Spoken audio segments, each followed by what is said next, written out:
What's going on, man? It's your boy New Rain. I'm out here at my park, this park in my neighborhood, shooting a music video for this song I'm about to release titled Me and You. This song is gonna have a lot of black culture in it. Me celebrating black culture, me acknowledging some black heroes that I have. And obviously it's Black History Month. But outside of the 28 days that we get for this month, man, I have a burden for black people. I don't know if y'all know, but I'm black. I empathize with the black struggle.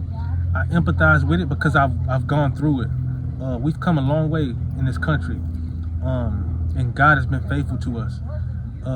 There's a lot of negative things we see going on in the black community. I can't lie. Can't sit up here and sugarcoat anything, right? The violence has to stop. The broken homes have to stop. The faithlessness has to stop, and we need to turn. I talked about that today. We need to go back to the drawing board. We need to go back to God. But before I go to Washington, banging on Washington's door about policy changes and about discrimination and about racism, etc., etc., I'm not worried about that. Listen, I'm worried about the black family structure first. I talked about this today. Repentance can fix what programs, protests, and all of that kind of stuff can't fix. Repentance. What does repentance mean? It means to have a change of mind, have a change of thought. Why? Why is that important? Because our minds dictate every single thing that happens in our lives.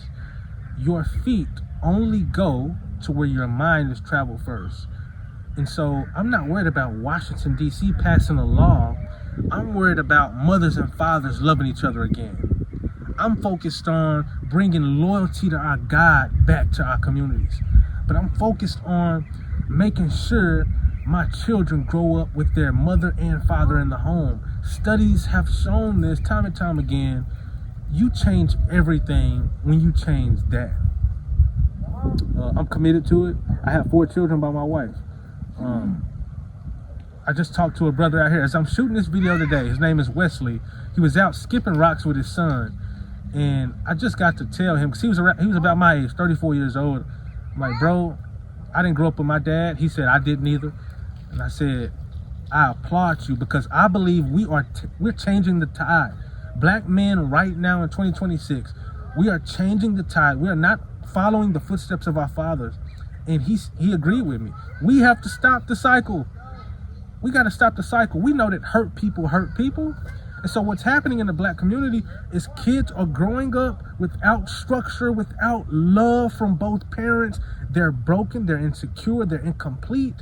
They're abused mentally, psychologically, physically, and they're going from the home, from this broken home, they're becoming adults and going out into society that's already broken. And all they have to offer society is more brokenness, because they're not whole themselves. If we fix the home, the community is not far behind. It's your boy New Rain, man. Look out for this song. I'm gonna be celebrating how far we've come as black people, but we're not close to being there yet, a finished product. I believe God has more in store for us, and he's raising up people in this generation to break the cycles of despair and brokenness. Hear music over drill music. It's your boy New Rain. I'm going.